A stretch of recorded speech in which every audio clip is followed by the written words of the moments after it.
Hello mga moms at sa lahat ng taga-subaybay ng Team Circlet TV. For today's video ay meron na naman nga tayong nakuha at dagdag miyembro ng ating aviary. Napakaswerte nga natin kasi 4 agad yung sunod-sunod na dumating. Yung una nating nakuha ay dumating noong April 29 na kung saan naligaw pa nga si Kuya Ryder.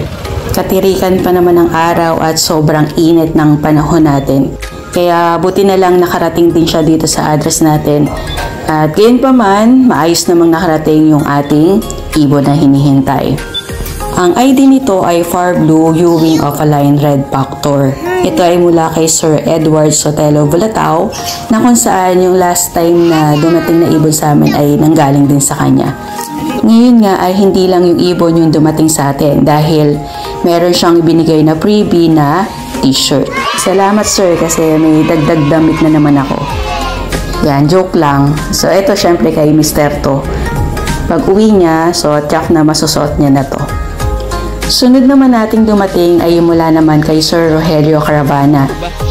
Mga 6:20 PM na nga ito dumating. At ayun, so katulad nung nauna, safe and sound namang nakarating yung ating ibon from Santa Rosa, Laguna. Ang ID naman nito ay Aqua B1 Opaline Split Dilute. Ito yung baling DNA cock natin. At Far Blue Opaline Dilute Postpil Palo para do sa ating DNA hen. At yung ikatlo natin ay mula naman kay Sir Arnel Recto Manguera ng Nueva Ecija. Ito naman ay Aqua B1 Opaline Split Dilute.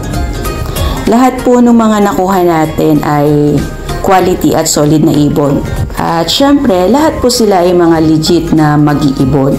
Maaari nyo pong i-check yung kanilang mga FB account na inilagay natin doon sa ating video.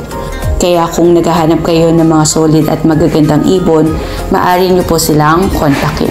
Salamat mga moms at sa mga ka-team circlet natin. So until next time, para sa aming mini apiary adventure. Thank you for watching. Bye-bye!